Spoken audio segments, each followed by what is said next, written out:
हमारी संस्कृति, हमारी पहचान। यज्ञ, योग, आयुर्वेद सदा रहे हमारे साथ। भारत के प्राचीन ग्रंथों एवं आधुनिक विज्ञान का दिव्य संगम, यज्ञ महिमा।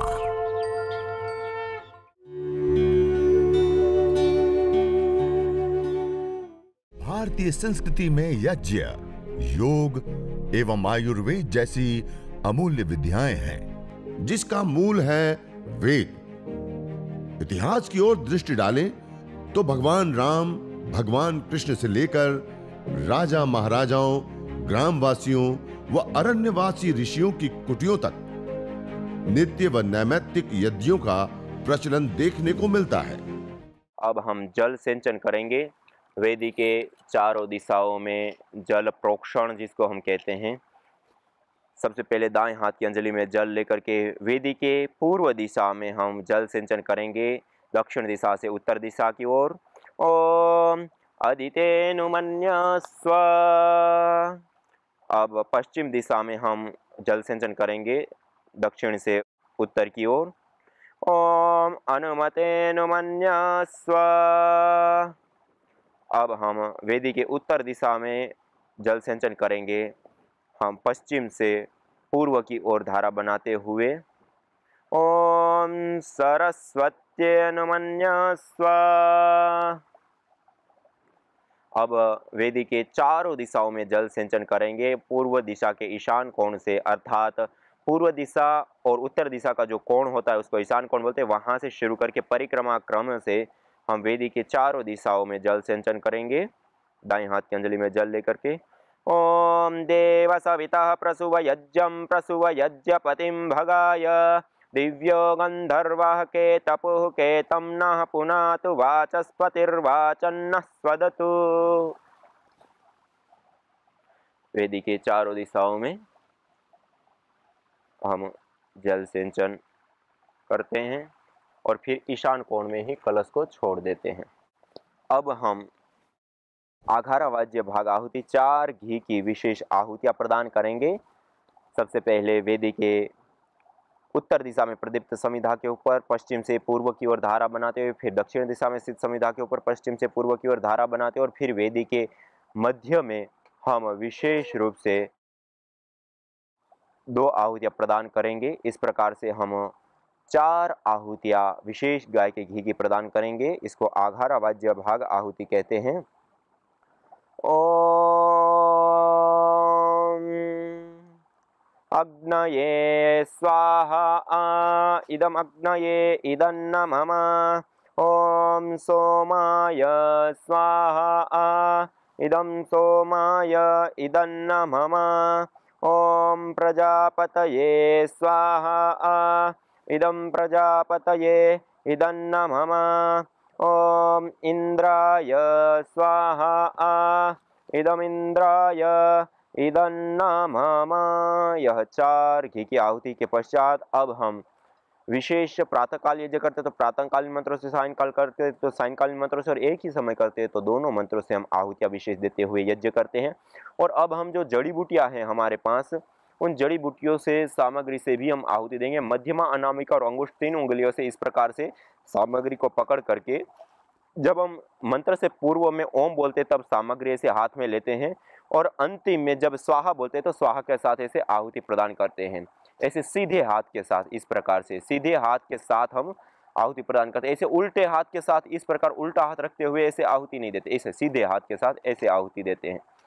और अग्नि को ध्यान में रखते हैं। हमारी वेदी के अंदर, यज्ञ कुंड के अंदर अग्नि यदि तेज है तो थोड़ी सी मात्रा अधिक ले सकते हैं, यदि अग्नि कम है तो फिर थोड़ी मात्रा ले। इस प्रकार से अग्नि को ध्यान में रखते हुए, इसी प्रकार से श्रुव को भी पकड़ने का एक ढंग होता है, जैसे हम पेन पकड़ते हैं इस प्रकार पहले आप पकड़ लीजिए इसको, और पकड़ने के बाद प्रथम उंगली को ऐसे सीधा कर दीजिए।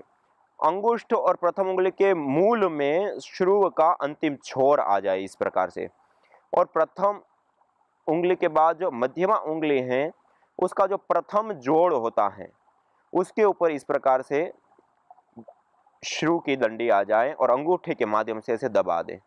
इस प्रकार से यह प्रथम उंगली सीधा रखते हुए इस प्रकार श्रुव को पकड़ा जाता है। और जब मंत्र से पूर्व में ओम बोलते हैं तब गाय के घृत में इस प्रकार श्रुव भरते हैं, और जब अंतिम में स्वाहा बोलते हैं, उसके साथ साथ हम आहुति देते हैं। तो आइए अब हम गाय के घृत की आहुति के साथ सामग्री की भी आहुति हम विशेष रूप से प्रदान करेंगे। ओम सूर्यो ज्योतिर्ज्योति सूर्य स्वाहा। ओम सूर्यो वर्चो ज्योतिर्वर्च स्वाहा। ओम ज्योति सूर्य सूर्यो ज्योति स्वाहा। ओम सजुर्देवेन सवित्रा सजुरुषसेन्द्रवत्या जुषाणुः सूर्यो वेतु स्वाहा। ओम अग्निर्ज्योतिर्ज्योतिरग्नि स्वाहा। ओम अग्निर्वर्चो ज्योतिर्वर्च स्वाहा। अब यह जो तीसरा मंत्र है उसमें अग्निर्ज्योतिर्ज्योतिरग्नि भाग को मन ही मन उच्चारण करते हुए हम आहुति देते हैं। ओम स्वाहा। ओम सजुर्देवेन सवित्रा सजुरात्रेन्द्रवत्या युषाणो अग्निर्वेतु स्वाहा। ओम भूरग्नये प्राणाय स्वाहा। इदमग्नये प्राणाय इदन्न मम। ओम भुवर्वायवे पानाय स्वाहा। इदं वायवे पानाय इदन्न मम। ओम स्वरादित्याय व्यानाय स्वाहा। इदमादित्याय व्यानाय इदन्न मम। ओम भूर्भुवस्वरग्निवायुवादितेभ्यः प्राणापानव्यानेभ्यः स्वाहा। इदमग्निवायुवादितेभ्यः प्राणापानव्यानेभ्यः इदन्न मम। ओम आपो ज्योतिरसोऽमृतं ब्रह्म भूर्भुवस्वरों स्वाहा। ओम या मेधां देवगणः पितरश्चोपासते तया मामद्य मेधयाग्ने मेधाविनं कुरु स्वाहा। ओम विश्वानि देव सवितर्दुरितानि पराशुभ यद्भद्रं तन्न आशुभ स्वाहा। ओम अग्नेनय सुपथाराये अस्मान् विश्वानि देव वयुनानि विद्वान् युयोध्यस्मज्जुहुराणमेनो भूयिष्ठान् ते नम उक्तिं विधेम स्वाहा। ओम यह 16 आहुति देव यज्ञ दैनिक अग्निहोत्र यहाँ संपन्न हो जाता है। इसके पश्चात अब हम विशेष रूप से गुरु मंत्र गायत्री मंत्र जो श्रेष्ठ मंत्र कहा गया उसकी आहुति, विश्वानी देव मंत्र की आहुति, मृत्युंजय मंत्र की आहुति या और भी कोई भी वेद मंत्र विशेष लेकर के उद्देश्य के अनुसार उस मंत्र से 3 आहुति, 7 आहुति, 11 आहुति, 21 आहुति, 108 आहुति, 51 आहुति आदि अपने समय, अनुकूलता, संकल्प और अनुष्ठान आदि को ध्यान में रखते हुए हम विशेष मंत्रों का चयन करके हम आहुतियाँ प्रदान करते हैं। और उसमें जो सामग्री का हम प्रयोग करते हैं वो रोगानुसार विशेष हवन सामग्री का प्रयोग करते हुए करते हैं। तो आइए आज हम सब लोग मिल करके 3-3 मंत्रों से विशेष आहुति प्रदान करते हैं। ओम भूर्भुवस्वः तत्सवितुर्वरेण्यं भर्गो देवस्य धीमहि धियो यो नः प्रचोदयात् स्वाहा। ओम भूर्भुवस्वः तत्सवितुर्वरेण्यं भर्गो देवस्य धीमहि धियो यो नः प्रचोदयात् स्वाहा। ओम भूर्भुवस्वः तत्सवितुर्वरेण्यं भर्गो देवस्य धीमहि धियो यो नः प्रचोदयात् स्वाहा। ओम त्र्यंबकं यजामहे सुगंधिं पुष्टिवर्धनम् उर्वारुकमिव बन्धनान् मृत्योर्मुक्षीयमामृतात् स्वाहा। ओम त्र्यंबकं यजामहे सुगंधिं पुष्टिवर्धनम् उर्वारुकमिव बन्धनान् मृत्योर्मुक्षीयमामृतात् स्वाहा। ॐ त्र्यम्बकं यजामहे सुगन्धिं पुष्टिवर्धनम् उर्वारुकमिव बन्धनान् मृत्योर्मुक्षीयमामृतात् स्वाहा। ॐ सर्वं वै पूर्णं स्वाहा। ॐ सर्वं वै पूर्णं स्वाहा। ॐ सर्वं वै पूर्णं स्वाहा। इस प्रकार एक ही मंत्र का 3 बार उच्चारण करते हुए अंतिम में पूर्णाहुति हम प्रदान करते हैं और फिर हाथ जोड़ते हुए संपूर्ण विश्व के मंगल की कामना करते हुए प्रभु से ईश्वर से याचना करते हुए ओम सर्वे भवन्तु सुखिनः सर्वे सन्तु निरामयाः सर्वे भद्राणि पश्यन्तु मा कश्चित् दुःखभाग् भवेत्। ओम हे ईश सब सुखी हो कोई न हो दुखारी सब हो निरोग भगवन धन धान्य के भंडारी सब भद्र भाव देखे सन्मार्ग के पथिक हो दुखियान कोई होवे सृष्टि में प्राणधारी। हे नाथ सब सुखी हो कोई न हो दुखारी सब हो निरोग भगवन धन धान्य के भंडारी। त्वमेव माता च पिता त्वमेव त्वमेव बन्धुश्च सखा त्वमेव त्वमेव विद्या द्रविणं त्वमेव त्वमेव सर्वं मम देव देवा त्वमेव सर्वं मम देव देवा। ओम शांति शांति शांति। ओम। इस प्रकार हम प्रभु से प्रार्थना करें। यज्ञ के उपरांत कहा है सत्याः सन्तु यजमानस्य कामः। जो यजमान यज्ञ के पश्चात जो मनोकामना अपनी रखता है उसकी वह मनोकामना पूर्ण होती है। तो हम संपूर्ण विश्व की मंगल कामना करते हुए संपूर्ण विश्व के लिए धन धान्य ऐश्वर्य शुभ की कामना करते हुए इस यज्ञ को हमने संपन्न किया। इस प्रकार हमें प्रतिदिन यह देव यज्ञ दैनिक अग्निहोत्र जिसको हम कहते हैं वह तो हमें करना ही करना अनिवार्य होता है।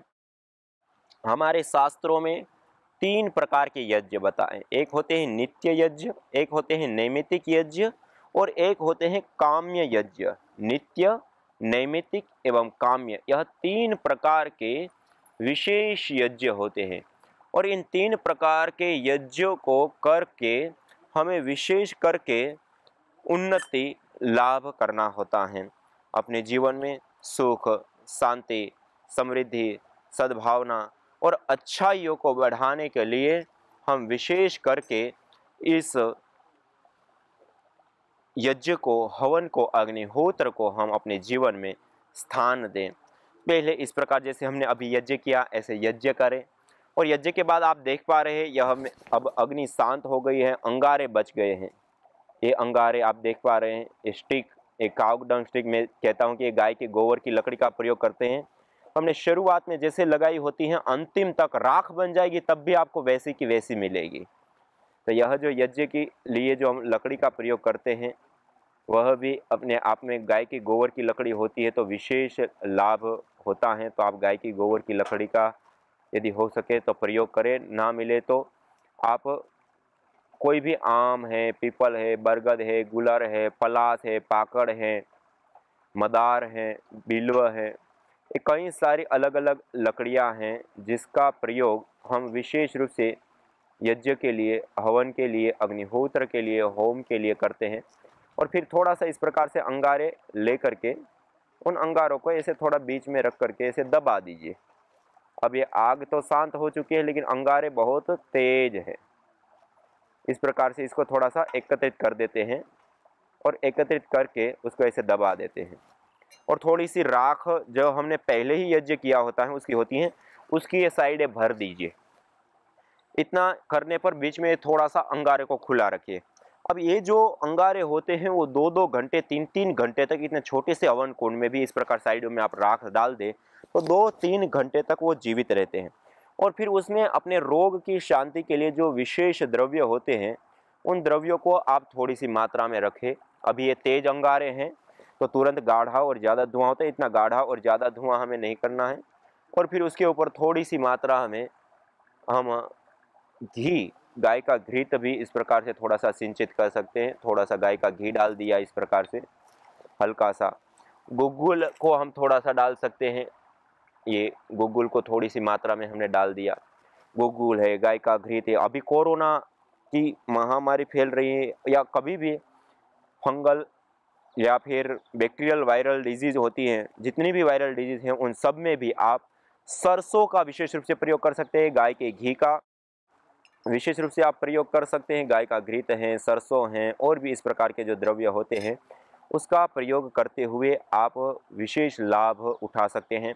जब आपको कोरोना भी हो जाता है तब भी आप थोड़ा सरसों डालिए और उसका थोड़ा गाढ़ा धुआं होता है उसको लिए। थोड़ी छींक आती है, थोड़ी खांसी आती है, लेकिन वो पूरा शोधन होता है और उससे पूरा पूरा जीवाणु, बैक्टीरिया, वायरस जो होते हैं वो मर जाते हैं, पूरा शोधन हो जाता है। 5 मिनट यदि सरसों का धुआं लेते हैं, फिर उसके बाद गाय का घी, गुग्गुल डालिए, उसकी हल्की हल्की धुनी लीजिए और उस वायुमंडल में रहिए, तो कोरोना के कैसी ही भयंकर बीमारी हो तो उससे भी हम बाहर आ जाते हैं। हमने देखा जिनको सिर में भारीपन, जकड़न रहती है कोरोना के कारण, और ऑक्सीजन लेवल जिनका कम रहता है, यज्ञ करने से ऑक्सीजन लेवल भी बढ़ जाता है।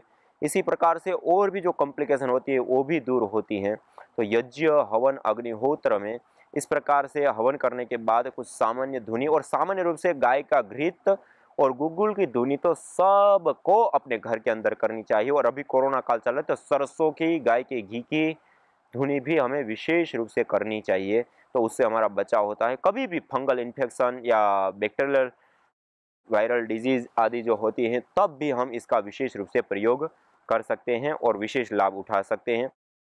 तो मैं कह रहा था हमारे शास्त्रों में 3 प्रकार के यज्ञ, एक होते हैं नित्य यज्ञ, एक होते हैं नैमित्तिक यज्ञ और एक होते हैं काम्य यज्ञ।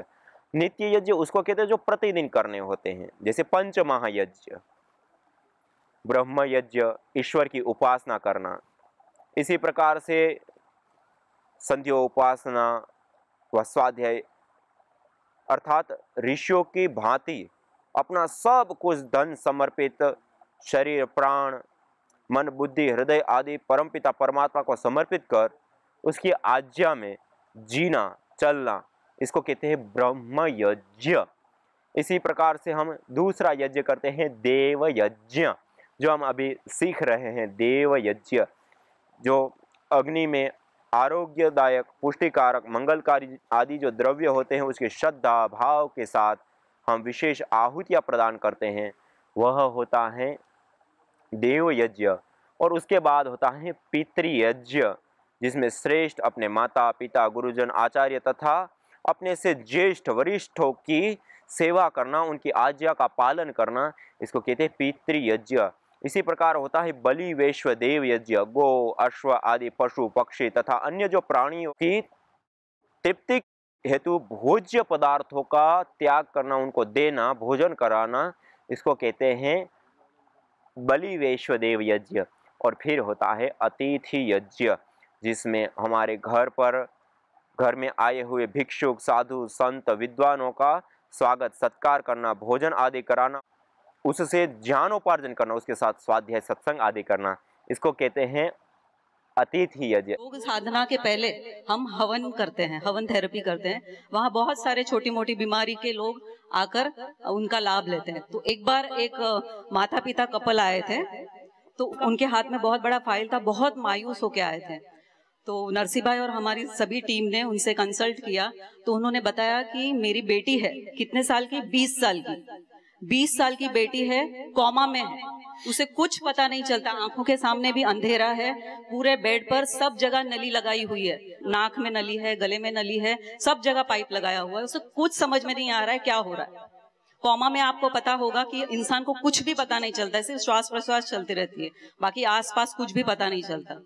तो उन्होंने उनके बारे में कहा कि उसको बहुत सर दुखता था पहले, तो ऐसे फ्रीक्वेंटली उसको होने लगा था। तो एक बार इतना सर दुखने लगा कि उसका सर फटने लगा और आंखों के सामने अंधेरा छाने लगा। तो उन्होंने तुरंत डॉक्टर के पास लेके गए। डॉक्टर ने कहा कि तुरंत इनका MRI कराओ। तो MRI जब करवाया तो डॉक्टर को पता चला कि पिट्यूटरी ग्लैंड में गांठ है, ट्यूमर जैसे गांठ है। तो उन्होंने बोला तुरंत ऑपरेशन करना पड़ेगा, लेकिन इसका हम गारंटी नहीं दे सकते, मतलब ठीक होगी नहीं होगी, कोमा में भी जा सकती है, जिंदा भी रह सकती है, हम कुछ गारंटी देंगे नहीं, लेकिन ऑपरेशन करना पड़ेगा।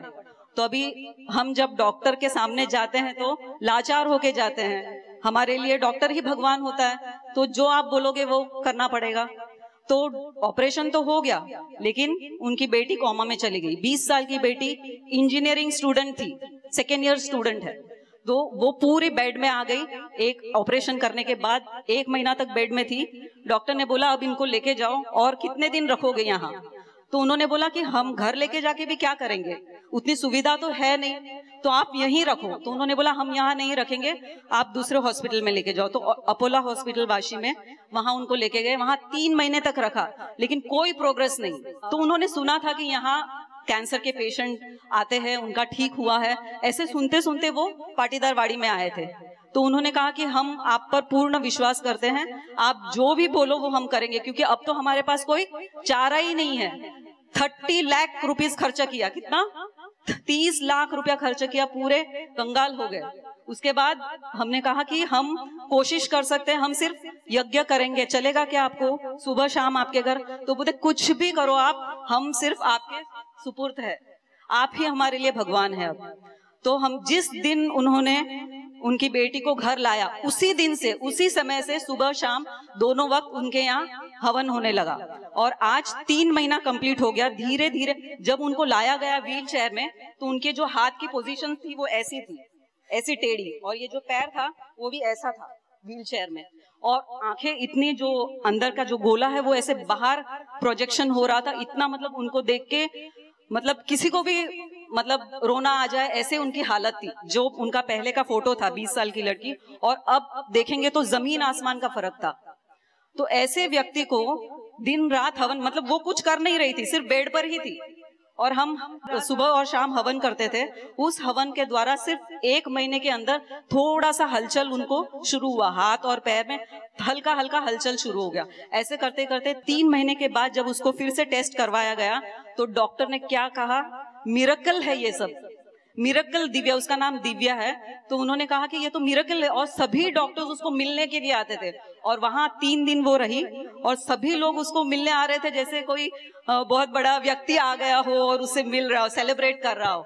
तो धीरे धीरे ये यज्ञ से, देखो आप कुछ भी नहीं करेंगे, सिर्फ आपके घर यज्ञ चलता रहेगा, तो भी जाने अनजाने में आप वो श्वास प्रश्वास उस वातावरण में ले रहे हैं। सिर्फ उतना श्वास प्रश्वास लेने से भी उनको इतनी प्रोग्रेस हुआ कि आज वो उसका पूरा नली जो है, नाक में से जो नली था, यहाँ जो है एक मशीन लगाया हुआ था, वो भी पूरा निकाल दिया, और अब उसको हाथ से उठा के वो खड़ी रह सकती है, और जो आंखों के सामने जो अंधेरा था वो भी उसको दिखने लगा। बहुत ही आश्चर्य, हम भी मतलब सोच नहीं पा रहे थे कि ये कैसे हो गया। तो हमारे लिए भी ये आश्चर्य की बात है। यज्ञ भारतीय संस्कृति की मुकुट मणि है, प्रतीक है, मूल है, मानव जीवन के हर पहलू के साथ यज्ञ जुड़ा हुआ है, चाहे वह संस्कार, चाहे पूजा पाठ या फिर पर्व से लेकर हर शुभ अशुभ अवसरों में भी यज्ञ करने की सार्वभौमिक, वैज्ञानिक एवं पंथ निरपेक्ष पावनी परंपरा रही है। आइए हम संकल्प लें, संसार के श्रेष्ठतम कर्म यज्ञ को अपनाएं।